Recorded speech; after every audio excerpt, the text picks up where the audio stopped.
खुलुमबाय गिबियावनो बयनिसिमबो गाहाम हामलायनायखौ जासिहरबाय दिनैनि प्राइम 24 हेडलाइन स्टुडियाव धेमाजि जिल्ला सानजारि नोगोरनिफ्राय रादाबखौ फरायदों आं आमिना सरगियारिया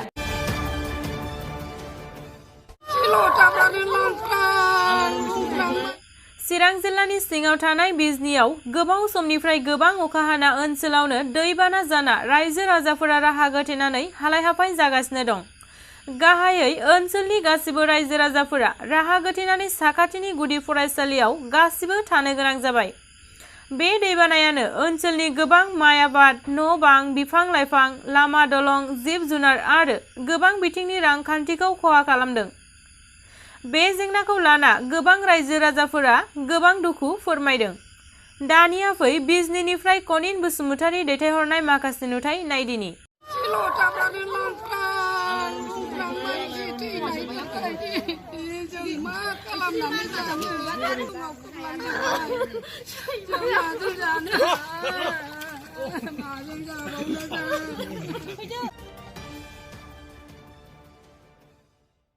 स्निजन खालार खालि मोनाबिलि समाव सिलाफोथार टाउनाव सिलाफोथार दखरा अल आसाम स्टुडेन्ट इउनियननि दैदेननायजों आसाम सरकारनि हेंथायै सोमावसारनाय जादों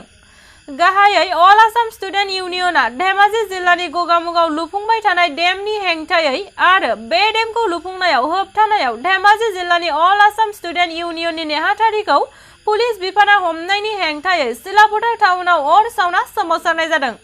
दानिया फैजों सिलाफोथार दखरा अल आसाम स्टुडेन्ट इउनियननि आफादनि आफादगिरि अरबिन्द गगৈनि फोरमायनाय माखासे नुथाय नायदिनि जी आमार निशा 7 बजार पर जी आमार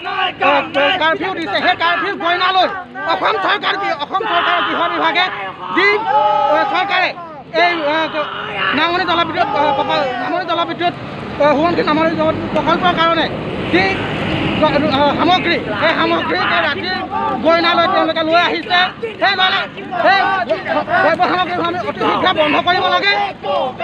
আৰু বিনা চৰ্তত সদৌ ধেমাজি ছাত্ৰ সন্থাৰ সন্মানীয় সাধাৰণ সম্পাদক কল্যাণ গগৈ ডাঙৰীয়াকে অনুৰোধ কৰি যোগাযোগ আঞ্চলিক ছাত্ৰ সন্থাৰ প্ৰতিজন বিষয়ববীয়া আৰু অন্যান্য দল সংগঠনৰ প্ৰতিজন বিষয়ববীয়াক বিনা চৰ্তত অতি শীঘ্ৰে মুকলি কৰি দিবলৈ আমি দাবী জনাইছোঁ